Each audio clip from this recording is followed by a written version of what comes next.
होल्टे home हा खेळ बघितला। शिमग्यात कोकणातील वेगवेगळ्या भागात वेगवेगळ्या पद्धतीने खेळ खेळले जातात, त्यातील एक सावर्डे गावचा होल्टा होम, त्याबद्दल माहिती काय सांगाल तुम्ही? नमस्कार।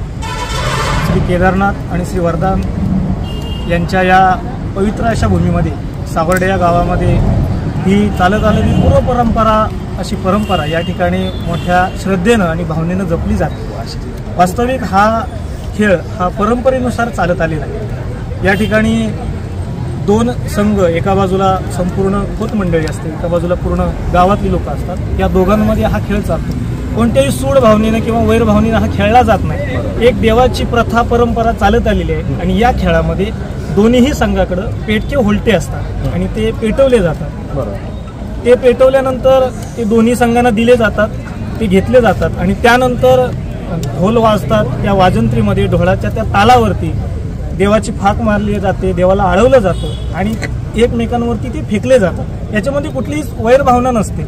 मात्र हा खेळ खेळत असताना काही नियम, काही पद्धतीने, काही तथ्य पाळावे लागतात। पायामध्ये चप्पल नसावी, हा खेळ खेळण्यापूर्वी कुठल्याही प्रकारचं मांस, मटण, मच्छी असं खाऊ नये किंवा व्यसन करू नये, जेणेकरून आपल्याला त्याच्यापासून कोणत्या प्रकारची इजा होत नाही। आतापर्यंत चालत आलेली परंपरा अशा पद्धतीनं चालत आलेली आहे।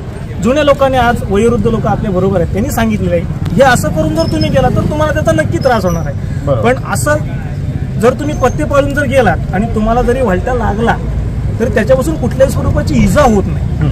असे हा खेळीमेळीमध्ये चाललेला सुंदर असा वातावरणामध्ये खेळ मला वाटतं जगाच्या पाठीवर फक्त या सावर्डेच्या भूमीमध्येच खेळला आणि खूप आनंदात, उत्साहात आज तुम्ही बघितलेला आहे किती मोठ्या प्रमाणात प्रेक्षक, एवढा मोठा हा हायवे असताना सुद्धा मोठ्या प्रमाणात हा खेळ आनंदात आणि उत्साहात खेळला जातो। अशी अनोखी परंपरा आज त्या केदारनाथाच्या आशीर्वादामुळे, त्या वरदानच्या आशीर्वादामुळे आम्ही आजपर्यंत यशस्वीरित्या परिपूर्ण त्याच्या कृपेनं करत आलेलो आहोत आणि त्याच्या पाठीमागे आमच्या या मोठ्या मंडळीचा खूप मोठा मोलाचा वाटा आहे, ज्यांनी ही परंपरा आमच्यात रुजवण्यासाठी आज मोठ्या प्रमाणात ते प्रयत्न करत आहे। तर मित्रांनो, आता आपले तरुण मंडळी आहेत इथे, मला एक महत्त्वाचं एवढंच सांगायचं आहे की अनेक गावात मी आतापर्यंत बघत आलोय, अनेक गावातले शिमगे सुद्धा बंद झालेत काय काय ठिकाणी।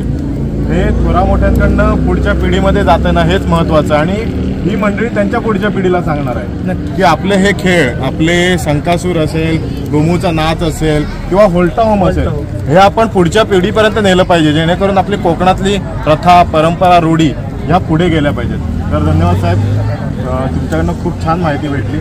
असंच आम्ही दरवर्षी येत राहू। ही माहिती आम्हाला आमच्या पूर्वजांनी, म्हणजे आज हे वयोवृद्ध आज आमच्या चुलत्यात त्यांनी दिली म्हणून आम्ही तुम्हाला दिली। अशीच हे लहान मुलांना सुद्धा आमच्याकडून ती अशा पद्धतीने सुपूर्त होणं, अशा हा शिमगाची परंपरा आपल्याला ही कोकणातली अनोखी परंपरा वर्षानुवर्ष पुढं जोपर्यंत चंद्रसूर्य आहेत तोपर्यंत आपल्याला ही जतन करायची। जशी पाठून आली आमच्यापर्यंत पोहोचली, आम्हालाही ती पुढे ढकलायची आहे। आपण सुद्धा आमची ही परंपरा अशी टेलिव्हिजनच्या माध्यमातून पूर्ण जगामध्ये पसरवत आहे। त्यासाठी तुम्हाला सुद्धा आमच्या सर्वांकडून खूप खूप शुभेच्छा आणि धन्यवाद। धन्यवाद सर।